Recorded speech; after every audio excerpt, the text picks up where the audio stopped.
여러분, 본문 앞에는 지난주 본문에 보시면 세 사람의 사사가 나옵니다. 소사사라 그러죠. 누구죠? 입산, 엘론, 그 다음에 압돈, 요 세 명의 사사가 등장합니다. 이 세 명의 사사를 너무 분량이 작아가지고 기록이 너무 조금밖에 안 돼가지고 소사사다 이렇게 이제 별명을 붙였어요. 이 세 명의 소사사 시대를 통해서 하나님께서 이스라엘 백성들에게 그들의 역할은 비록 없었지만 그 나라 가운데 뭐는 주셨습니까? 평화를 주셨어요. 어느 정도로? 예, 25년 동안 평화를 주셨는데 어느 정도까지? 예, 아이 하나하나까지 나귀를 탈 정도로 엄청난 부유함을 그 백성에게 허락해 주셨어요. 그럼에도 불구하고 오늘 본문 보니까 그들은 또다시 옛 사람으로 돌아가 버렸습니다. 여호와 앞에 다시 악을 행했다는 겁니다. 25년 동안 잘 먹고 잘 살고 있는데. 여기에서 말씀하시는 악이란 무엇이냐? 오늘 본문에도 소개되지만 이스라엘 백성들이 여호와 하나님을 떠나서 다른 신을 섬긴 것을 악을 행했다, 이렇게 이야기를 한 겁니다. 하나님을 섬기지 않고 다른 신을 섬긴 것, 우상을 섬긴 것을 오늘 본문은 악을 행했다, 이렇게 표현을 하고 있어요. 누구 때린 게 아닙니다. 거짓말한 게 아닙니다. 하나님을 안 섬기고 다른 신을 섬긴 거예요. 이게 하나님 앞에 악 중에서 가장 큰 악입니다. 이렇듯 범죄한 이스라엘 백성들을 바로잡으시기 위해서 결국 하나님께서는 다시 그들을 뭐 하십니까? 징계하십니다. 여러분, 우리는 곁길로 나가면 반드시 하나님이 바로잡으세요. 좋지 않은 뉘앙스로 그것을 우리는 징계라고 합니다. 징계. 하나님의 징계 방법은 오늘 이스라엘에게 어떤 방법으로 그 징계가 나왔냐면 그들을 40년 동안 블레셋 사람의 손에 넘겨주시는 것으로 나왔어요. 몇 년 동안? 40년 동안 블레셋에게 그들을 넘겨주었다. 여러분, 오늘 13장에 등장하는 사사는 우리가 잘 알듯이 삼손입니다. 그 유명한 장사 삼손인데요. 삼손이 태어나기 전에만 40년이니까 삼손이 성장하기까지 앞으로도 계속해서 이스라엘 백성들은 블레셋 나라에 시달려야 했어요. 이런 깊은 어둠 가운데 본문은 더욱 절망스러운 상황 속에 있는 한 사람을 소개하는 것에서부터 삼손의 이야기를 시작하고 있습니다. 우리 2절 말씀 한번 보겠습니다. 시작. 소라 땅에 단지파의 가족 중에 마노아라 이름하는 자가 있더라. 그의 아내가 임신하지 못함으로 출산하지 못하더니. 아멘. 지금까지 사사기는요, 사이클이 이런 사이클이에요. 이스라엘 백성들이 범죄를 합니다. 그러면 하나님께서 뭐 하시죠? 징계를 하십니다. 그러면 어떻게 합니까? 이스라엘 백성들이 다시 회개합니다. 그럼 하나님이 다시 그들을 구원해 주셔서 사사를 보내시죠. 그리고 다시 뭐 합니까? 이스라엘 백성들은 또 범죄합니다. 이게 사사기에 계속되는 사이클입니다. 그렇다면 하나님의 징계가 시작된 이 시점에 우리는 다음 레파토리가 뭡니까? 징계니까 그 다음 뭐 나와야 돼요? 백성들의 회개가 나와야 되는데 그 앞에까지 12장까지는 그런 레파토리가 나왔는데 오늘 본문에 그들이 회개하며 부르짖었다는 이야기가 나오지 않습니다. 계속해서 반복된 사이클인데 여기서 그 사이클이 무너지게 되지요. 아무리 눈을 씻고 찾아봐도 이스라엘 백성들이 회개했다는 내용이 나오지 않아요. 뿐만 아니라 그들이 하나님께 구원해달라고 부르짖은 이야기도 없습니다. 그것도 몇 년 동안? 40년 동안 압제를 당했음에도 불구하고 단 한 번도 하나님께 구원해달라고 기도하거나 불쌍히 여겨달라고 기도하지 않았다는 거예요. 이것은 한마디로 뭐를 우리에게 보여주느냐? 그들의 영적 상태를 보여줍니다. 영적 상태. 여러분 스스로 지금 잘하고 계신 것 같습니까? 잘하고 계신 것 같아요? 영적 상태가 건강한 것 같습니까?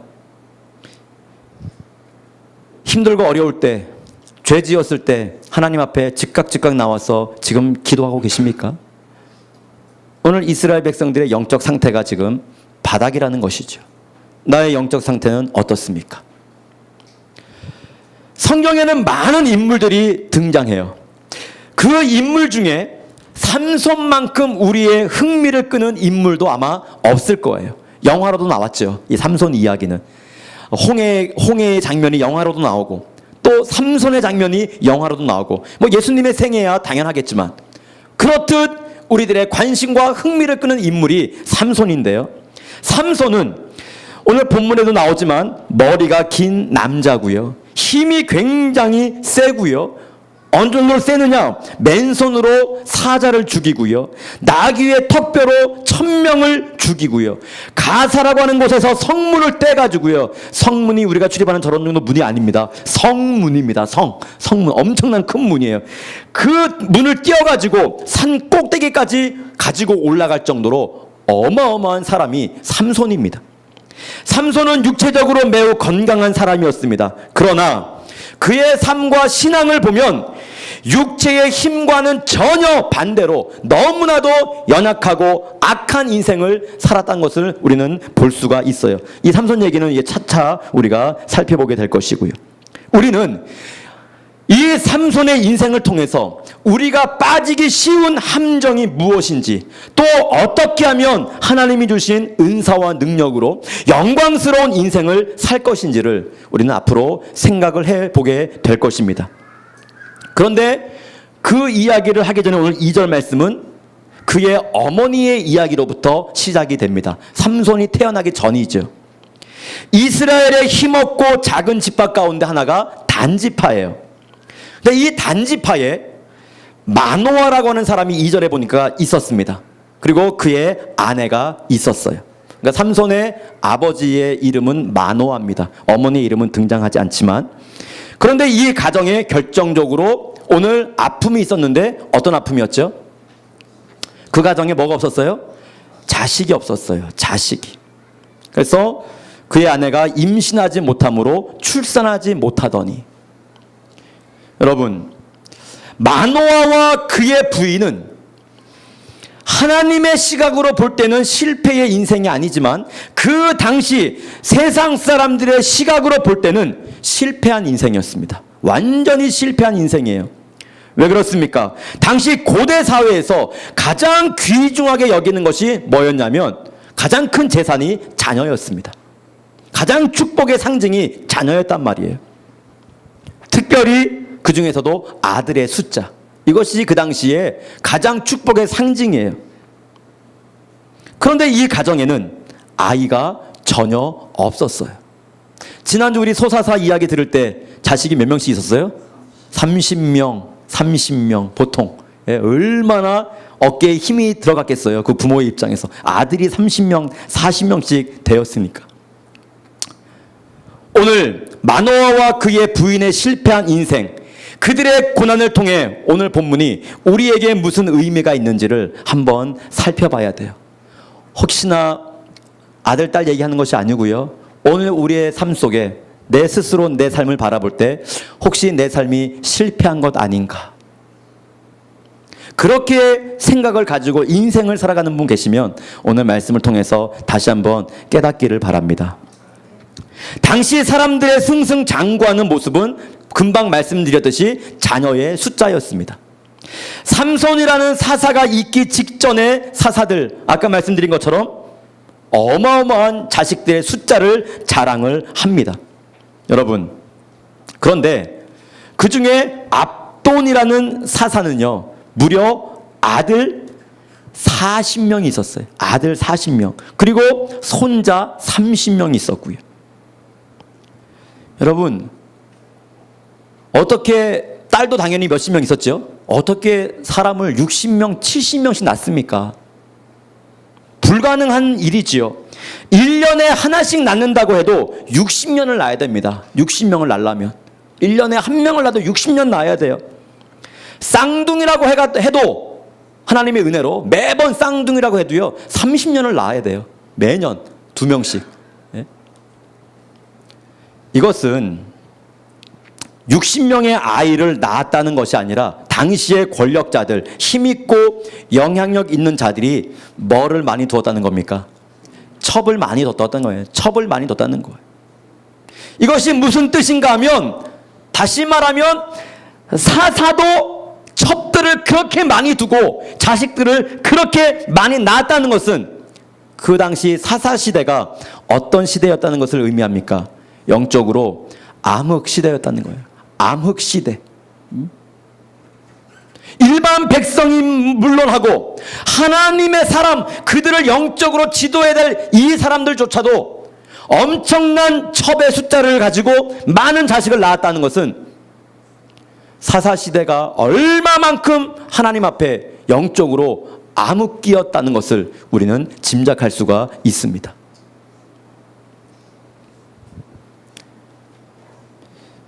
이 신성한 주일 오전 신성한 강단에서 이런 말씀을 드리긴 좀 그렇지만, 오늘날 목사가 만약에 그런 생활을 한다 그러면 여러분, 이 시대는 어떤 시대입니까? 영적인 암흑 시대죠. 목사가 그렇다 그러면 여기저기 첩을 두고 막 자식들을 막 넣는다면 어떤 시대예요? 영적으로 암흑 시대죠. 암흑 시대. 그 시대 사사들이 그랬다는 겁니다. 하나님이 주신, 이 뜻은 뭐냐? 하나님이 주신 한 남자와 한 여자로 가정을 이루고 거기에서 낳는 아이로 만족을 못하겠다는 겁니다. 왜? 그 당시에 권력이 뭐였습니까? 힘이 뭐였습니까? 자녀였으니까. 사사조차도 나는 하나님으로 만족하지 못합니다. 나도 이 세상 사람들이 추구하고 이 세상 사람들이 기준을 갖고 있는 그 힘을 나도 가지고 있어야 되겠습니다. 그것이 사사들의 생각이었고 행동으로 나타난 것이지요.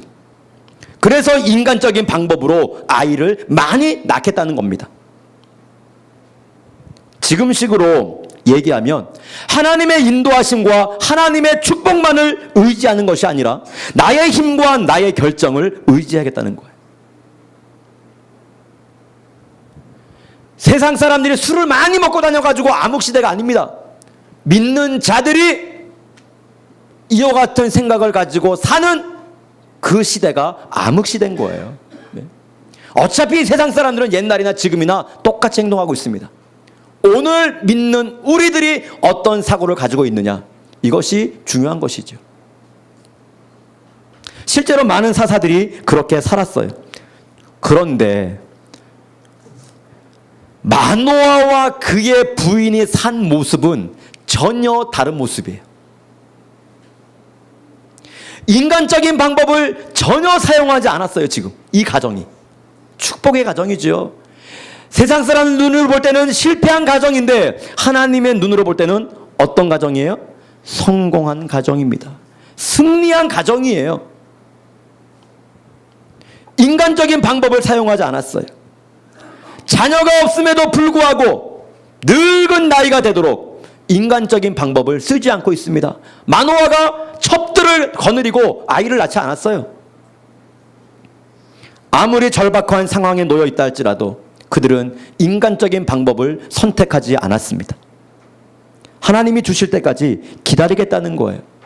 하나님이 주시지 않으면 나는 여기서 만족하겠다는 그런 자세를 가지고 삼손의 부모들이 하나님 앞에 살았던 것입니다. 여러분, 실패의 자리에 앉아 계신 분들이 혹시 이 자리에 계십니까? 스스로 생각할 때. 중요한 것은 그 실패보다 더 두려운 것은 무엇이냐면 그 실패 속에서 혹시나 인간적인 방법을 선택할 그런 위기에 놓인 그런 상황이 더 위험한 것입니다. 내 나름대로 성공한 것 같으면 그렇지 않지만 실패할 때, 안 될 때 대부분의 사람들이 어떤 방법을 씁니까? 그때 인간적인 방법을 쓰기 시작합니다. 그래서 실패의 자리가 위험한 거예요. 그래서 우리가 조심해야 됩니다. 믿음이 무엇입니까? 실패의 자리에서 하나님이 주실 때까지 기다리는 것이 믿음입니다. 왜 요셉의 믿음이 빛이 나는 겁니까? 그는 17살 17살 때부터 30살까지 고난을 그렇게 많이 당했어요. 인간적인 관점에서 실패한 인생을 13년 동안이나 살아가고 있다는 것입니다. 그러나 단 한 번도 요셉은 인간적인 방법을 통해서 내가 여기서 벗어나야 되겠다 이렇게 생각하고 행동한 적이 한 번도 없습니다. 하나님의 때를 기다린 거예요. 하나님이 주실 때까지 기다린 거예요. 아무리 낮은 자리, 아무리 실패의 자리라고 할지라도 꼼짝도 안 하고 요셉은 순종했습니다. 그러다가 비로소 나이 30이 되었을 때 하나님 앞에 순종하는 단계를 지나고 보니까 애굽의 총리가 되어 있는 거예요. 예수님도 40일 동안 금식하시면서 심히도 배가 고프셨습니다. 그럴 때가 위기의 때지요. 고난이니까, 배고픔이니까.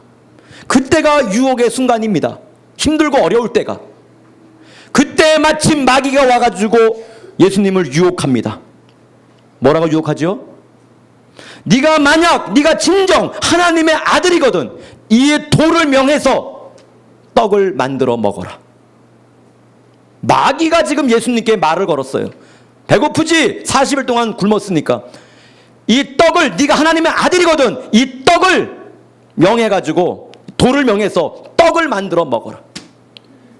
누구의 말이라고요? 마귀의 말. 마귀가 와서 예수님을 3번 시험했잖아요. 예수님께서 그 마귀의 말 앞에 뭐라고 말합니까? 사람이 떡으로만 살 것이 아니요 하나님의 입으로 나오는 모든 말씀으로 살 것이니라. 이렇게 말씀하시면서 인간적인 생각과 인간적인 방법을 내려놓습니다. 어렵고 힘들어도 실패한 자리인 것 같지만, 실패한 인생 같지만 자기의 혈기, 자기의 분노, 자신의 능력을 버리고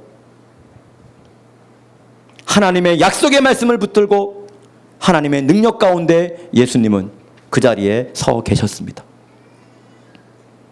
사랑하는 성도 여러분, 실패의 자리에 서 계십니까? 너무 힘든 상황입니까? 기억하십시오. 이 때가 바로 내 인내와 내 믿음을 하나님 앞에 증명하는 순간입니다. 오히려 더 크신 하나님의 영광을 오늘 구하는 자리가 그 자리가 되기를 바랍니다. 실패의 자리에서 기도하십시오. 침묵하시고 성실하게 그 자리를 지키면서 오늘 하나님의 은혜를 기다리십시오. 인간적인 방법을 선택하지 말고. 오늘 그럴 때 여러분의 삶에 하나님의 은혜가 흘러넘치게 될 줄로 믿습니다. 삼손은요, 이스라엘의 12번째 사사입니다. 삼손에게는 다른 사사에게는 주지 않았던 엄청나게 많은 은혜와 권능을 부어주셨습니다. 성경을 보시면요, 한 시대의 패러다임을 바꿀 때 성경에서 수태고지를 합니다. 수태고지가 무엇입니까? 아이가 태어나는 것을 천사가 알려주는 그런 상황을 우리는 수태고지라고 합니다. 첫 번째가요, 바로 이 삼손 스토리에서 수태고지가 나오게 되고요, 성경에. 두 번째가 우리가 지금 금요일날 금요 성경 집회 때 하고 있는 누구입니까? 사무엘이죠. 사무엘 스토리에서 수태고지가 두 번째 나오지요. 세 번째가 세례 요한입니다. 신약에 가서 세례 요한에게 천사가 와서 아들 낳을 것을 이야기를 하고요. 네 번째가 그 유명한 누구시죠? 예수 그리스도가 네 번째 수태고지를 받게 됩니다. 공통점은요, 한 시대가 바뀌는 거예요. 한 패러다임이 바뀔 때 성경은 수태고지를 하는 것을 볼 수가 있어요. 삼손은 사사기를 끝내는 것입니다. 그런데 그리고 그 이어서 또한 새로운 시대를, 왕정시대죠. 왕이 세워진 시대입니다. 그것을 여는 그 출발점이 누굽니까? 사무엘이죠. 한나의 어머니. 사무엘의 어머니 한나. 한 시대를 출발하는. 세례 요한은 구약을 그치고 신약을 시작하는 또 또한 그때도 한 시대가 바뀌는, 패러다임이 바뀌는 그런 때에 천사가 수태고지를 합니다. 예수님이야 말할 것도 없지요. BC와 AD를 가르신 분입니다. 네? BC와 AC를 가르신 분. 이런 역사적인 사건, 구속사적인 큰 의미가 있을 때 수태고지가 있었어요. 이런 수태고지가 나올 정도면 삼손은 구속사의 입장에서 볼 때에 굉장히 중요한 사람입니다. 그런데 여기서 우리는 하나님께서 일하시는 방법을 알 수가 있어요. 하나님께서는요, 일하실 때 위대한 하나님의 종을 세우기 이전에 그 어머니들을 먼저 세우시는 것을 볼 수가 있습니다. 반드시 하나님 앞에 신실한 어머니, 기도하는 어머니 밑에 귀한 아들을 주신 것을 우리가 알 수 있어요. 오늘 삼손에게는 마노아의 아내라고 하는 어머니가 있었고요. 사무엘에게는 한나라고 하는 어머니가 있었고요. 세례 요한에게는 엘리사벳이라고 하는 어머니가 있었고, 예수님께는 마리아라고 하는 어머니가 있었습니다. 어머니가 신앙적인 영향력을 강하게 미칠 수 있기 때문에 아마도 그런 것 같아요. 사랑하는 성도 여러분, 위대한 자녀 밑에는 반드시 위대한 부모가 있습니다. 오늘 사회적으로 위대한 스포츠든지 학문적으로든지 정치가든지 교육가든지 그 이면에는 반드시 기도하는 훌륭한 부모가 있었다는 것을 우리는 알 수가 있습니다. 우리는 자녀를 위해서 그 무엇보다도 기도로 헌신해야 됩니다. 기도로 헌신해야 돼. 마리아처럼, 엘리사벳처럼, 한나처럼, 삼손의 어머니처럼 자신을 깨끗하게 지키고 이 세상 가운데 신실하게 살면서 그 자녀를 위해서 기도할 때 하나님께서는 그 자녀들을 사용하시는 줄로 믿습니다. 그러기 위해서 이 두 부부는 끝까지 하나님의 일하심을 기다린 거예요. 그 당시 눈으로 봤을 때는 실패한 인생이에요. 나이가 점점 들어가면서 혹 마노아에게도 불안한 감이 있었을 수 있어요. 나에게만 자식이 없구나. 나에게만 아들이 없구나. 수많은 사람들이 그들을 조롱했을 거예요. 죄가 많나 보다. 자식이 없는 거 보니까. 사사임에도 불구하고 아들을 주시지 않는 거 보니까 저 사람들이 하나님 앞에 잘못한 것이 많은가 보다. 얼마나 이상한 눈길, 이상한 손길로 그들을 아프게 했겠어요. 그럴 때마다 인간적인 방법을 쓰고 싶지 않았겠습니까? 그럼에도 끝까지 하나님의 신실함을 기다렸습니다.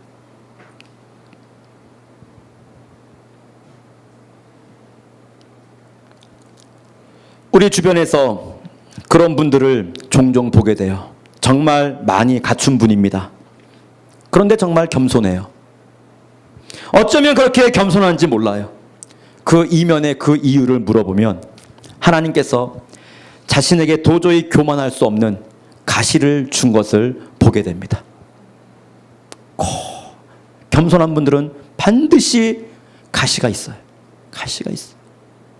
교만할 수 없는 그 가시가 다 하나씩 있어요. 그런 분들이 하나님 앞에 겸손한 것을 보게 되죠. 하나님께서 삼손이라는 위대한 이스라엘의 사사를 세우시기 위해서 마노아의 가정 가운데 고난을 주셨어요. 그래서 기도하게 만들고 깨끗하게 만드셨습니다. 겸손하게 하셨어요. 사랑하는 성도 여러분, 하나님께서 의도하신 고난을 지혜롭게 이겨나가셔야 됩니다. 고난이 고난에서 끝나면 가장 불행한 사람입니다. 고난이 축복의 디딤돌이 되도록 한나처럼 마리아처럼 기도와 순종으로 하나님께 나아갈 수 있기를 간절히 축복합니다. 어떻게 이 암과 같은 사사시대에 이렇게 깨끗한 가정이 있을 수 있습니까? 더러운 시대였어요. 자기 멋대로 사는 시대였어요. 그래서 우리는 사사기의 특징을 한마디로 표현할 때 사사기 1장에 나오지만 자기의 옳은 소견대로 행하는 시대가 사사시대였습니다. 그래서 누군가에게 우리가 질문합니다. 사사기의 특징이 뭐냐? 자기의 옳은 소견대로 행하는 시대였습니다. 그게 정답이에요. 그런데 이와 같이 깨끗한 가정이 어떻게 있을 수 있어요? 사랑하는 여러분, 어떤 분을 이유 없이 하나님께서 철저히 준비시키시고 세워주시는 모습을 보면 나쁜 말로 고난입니다. 징계입니다. 그것은 축복의 징조입니다. 까닭 없이 이유 없이 그 가정을 철저하게 훈련시키시고 준비시키는 그 모습을 볼 때, 혹은 여러분 각자의 자신의 삶을 보십시오. 하나님의 축복의 징조예요. 고난은 현재의 열매가 절대 아닙니다. 이것을 통해서 미래에 하나님께서 어떤 놀라운 일을 이루실까, 우리는 그 상황 속에서 기대하고 기대해야 됩니다. 야, 하나님께서 어떤 멋진 일을 이루시려고 나에게 이런 일을 하실까. 그러므로 우리는 훈련을 할 때 반드시 기도해야 됩니다. 마노아의 가정을 통해서 미래를 기대해야 되죠. 여러분 가운데 그런 사람이 있어요. 고난을 당해요. 하나님 앞에 헌신하고 많이 갖추었음에도 불구하고 눈물을 주십니다. 날마다 하나님이. 사연이 있어요. 가정에 문제가 있어요. 갑자기 집안에 어려움이 생기고 때로는 자녀가 심하게 아프고 죽고 누가 넘어지고 깨지고 이런 일들이 벌어집니다. 하나님을 잘 섬기고 철저하게 서 있는 가정임에도 불구하고 그래요. 마치 마노아와 그의 부인처럼. 이유가 무엇입니까? 디딤돌입니다. 그것을 통해서 순결하게 만드는 거예요. 그것을 통해서 하나님의 일하심을 보여주려고 하시는 거예요. 우리는 그 다음을 기대해야 됩니다. 엄청난 하나님의 일들이 벌어질 거예요. 마노아의 가정, 이런 실패한 가정을 통해서 정결하게 하시고 이스라엘의 역사를 바꾸는 일이 곧 벌어지게 됩니다. 한나의 가정에 실패를 주시고 그것을 통해서 한나로 하여금 기도하게 만들고 그 이후에 사무엘을 주십니다. 역사를 바꾸는 일이 일어나게 되는 거예요. 여러분 중 지금 고난당한 분이 계십니까? 시각을 달리하십시오. 이것을 통해서 정화되고 이후에 부흥을 이루는 놀라운 영적인 모판이 될 거예요. 현재의 아픔과 고난 속에서 미래의 영광을 바라볼 수 있는 그런 믿음의 종들이 될 수 있기를 간절히 축복합니다. 하나만 더 생각할게요. 오직 하나님만 의지하는 법을 거기서 배우시기를 바랍니다. 하나님을 의지하는 법을 배워야 돼요. 오늘 본문의 4절과 5절을 보시면 나시린이라고 하는 사람의 모습이 나오는데요. 우리 함께 읽겠습니다. 시작. 그러므로 너는 삼과 포도주와 독주를 마시지 말며 어떤 부정한 것도 먹지 말지니라. 보라, 내가 임신하여 아들을 낳으리니 그의 머리 위에 삭도를 대지 말라. 이 아이는 태에서 나옴으로부터 하나님께 바쳐진 나시린이 됨이라. 그가 블레셋 사람의 손에서 이스라엘을 구원하기 시작하리라 하시니. 아멘. 나시린이라고 하는 단어가 나옵니다. 나시린의 뜻은 구별된 자입니다. 구별된 자, 성별된 자가 나시린입니다.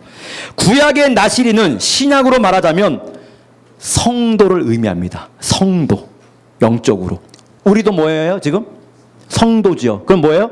나시린입니다. 나시린이에요. 삼손만 나시린이 아닙니다. 삼손만 구별된 자가 아니에요. 우리도 지금 신약 시대를 살고 있는 우리도 영적으로 나시린입니다. 아멘.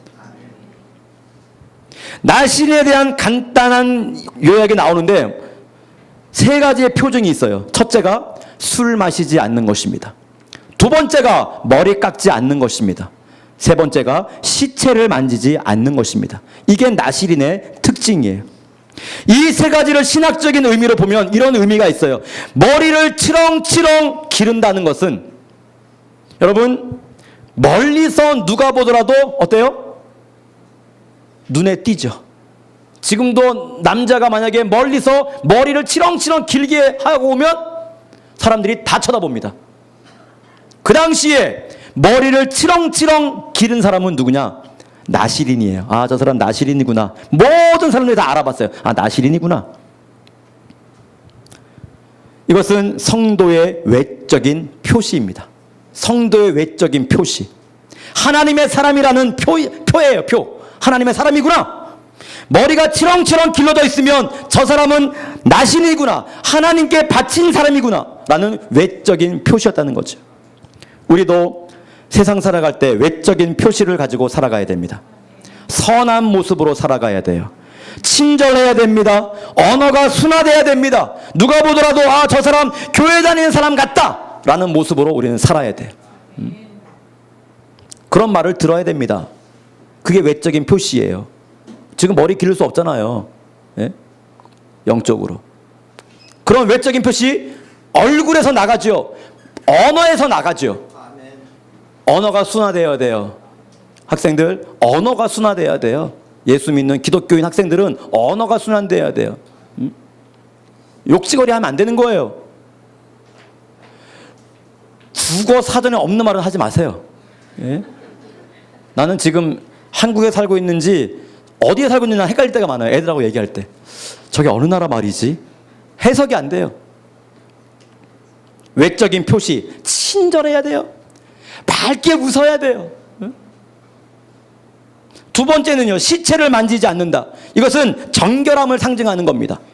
우리는 정결한 신앙인으로 이 땅을 살아가야 돼요. 쉬운 말로 깨끗해야 돼요.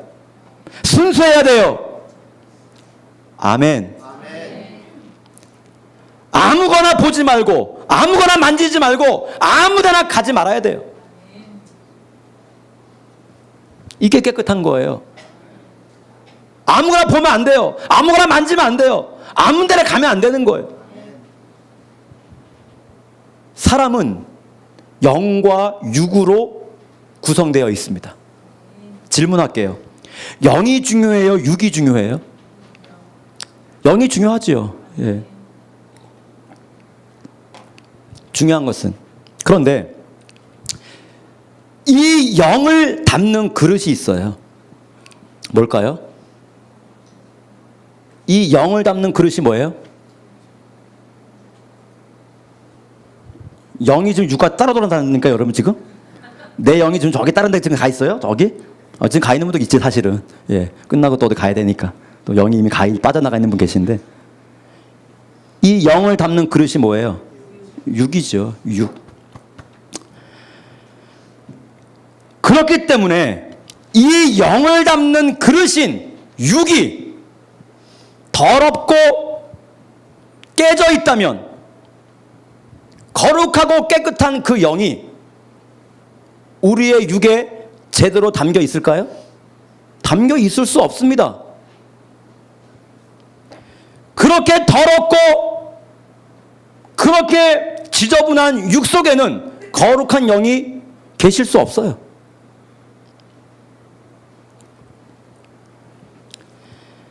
세상에 나가 우리의 육이 더러운 짓을 하게 되면 하나님의 모욕을 받게 되죠. 누가 하나님 앞에 쓰임 받을까요? 재능 많은 사람? 공부 잘하는 사람? 그렇죠. 쓰임 받죠. 그런 사람도 쓰임 받아요. 그러나 하나님 앞에 귀하게 쓰임 받는 사람은 성경에 뭐라 그랬습니까? 어떤 사람이에요? 깨끗한 사람이라고 했어요. 깨끗한 사람. 금그릇도 쓰임받지 않아요. 은그릇도 쓰임받지 않아요. 질그릇도 쓰임받지 않아요. 하나님 나라에 쓰임받는 사람은 누구예요? 깨끗한 사람이에요. 깨끗한 사람. 그렇다면 오늘 나는 깨끗한 그릇인가? 깨끗한 육을 가진 사람인가? 스스로를 한번 점검해 보시기를 바랍니다. 중요한 것은요, 내 영은요, 내 몸이 가는 곳에 영향을 받아요. 껍데기니까 내 육체가 가는 곳에 영도 같이 가니까. 잘 기억하세요. 내가 처음 들은 말,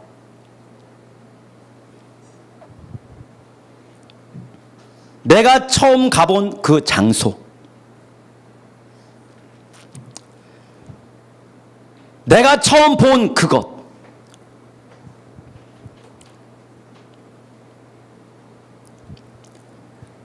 사랑하는 여러분,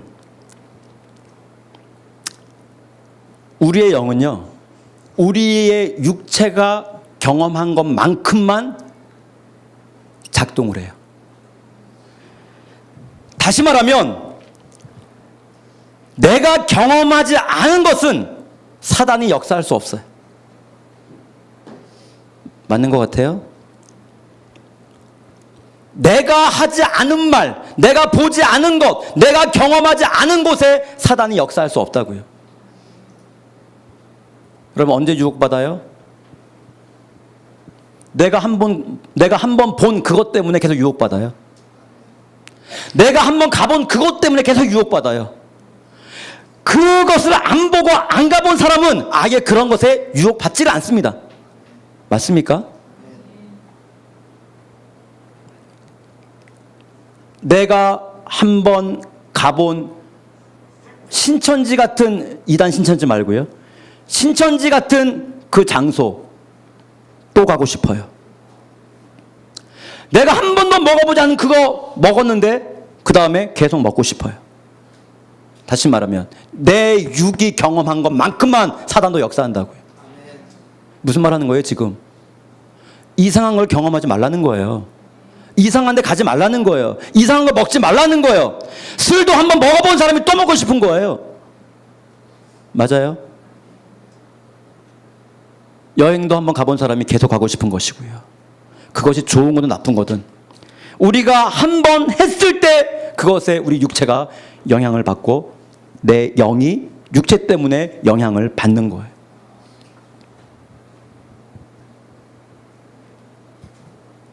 그러므로 우리의 육체가, 우리의 영이 건강하려면 어떻게 돼요? 우리의 육체가 거룩한 곳에 있으면 돼요.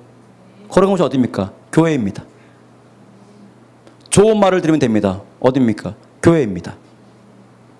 그러므로 우리의 영적인 전쟁은 뭐냐? 내 육체를 어디다 가지고 놓느냐, 어디다 갖다 놓느냐, 그 싸움이에요. 내 육체를 어디다 갖다 놓느냐, 술집에 갖다 놓느냐, 교회에 갖다 놓느냐. 내 영적인 싸움은 결국 이 싸움이에요.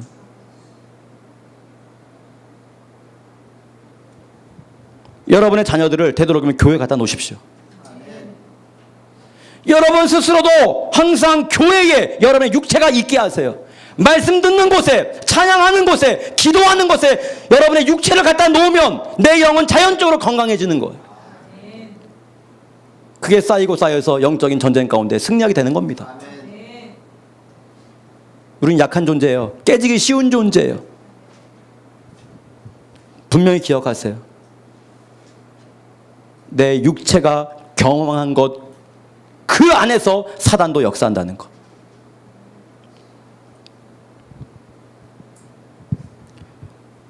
또 하나, 술 마시지 않는다는 것은 무엇이냐? 성령의 사람으로서 또 다른 힘에 의해서 지배받지 않는다는 것을 이야기합니다. 너 왜 술 먹어? 그럼 어떤 분은 그래요. 취하려고 먹습니다. 너 왜 술 먹어? 맨정신으로 이야기할 수 없어가지고 술 먹습니다. 다른 것에 지배를 받는 거예요, 지금. 다른 힘을 의지하는 거예요. 우리는 하나님을 의지해야 돼요. 하나님을 의지해. 오늘 이 땅에 우리가 의지해야 되는 것이 얼마나 많이 있습니까? 물질, 명예, 권세, 예? 술, 쾌락, 자녀. 우리가 의지하는 것이 얼마나 많아요. 우리는 세상에 의해서 끌려가는 자들이 아니라 성령에 의해서 끌려가는 인생이 되어야 됩니다. 결론의 말씀을 드리겠습니다. 고난이 주는 의미가 무엇입니까? 예수 그리스도의 십자가와 성령의 능력을 의지하라는 겁니다. 그것을 의지하지 않고는 다 넘어집니다. 고난 속에 파묻혀 버립니다. 실패의 자리는 인간적인 방법을 취하라는 유혹을 이기는, 내 신앙을 하나님 앞에 증명하는 그런 자리입니다. 실패의 자리는 더 이상 네 힘으로 살지 말고 나를 의지하라고 하는 그런 자리입니다. 헛된 곳에 힘을 쏟지 말고, 쓸데없는 곳에 힘을 낭비하지 말고 하나님 앞에 집중하십시오. 오늘 여러분들이 서 있는 곳이 혹 실패의 자리라면 오늘 이 말씀을 통해서 미래의 소망과 힘을 얻으시고요, 흔들리지 않는 그 신앙의 순결을 통해서 하나님 앞에 다시 한번 은혜의 축복의 삶이 오늘 되어질 수 있기를 간절히 축복합니다. 오늘 소망 없는 가정에 하나님께서 수태고지를 통해 그 가정에 기쁨과 소망을 주셨어요. 끝까지 여러분도 인내하시며 오늘 순종하실 때 하나님께서 이와 같은 역사를 허락해 주실 줄로 믿습니다. 함께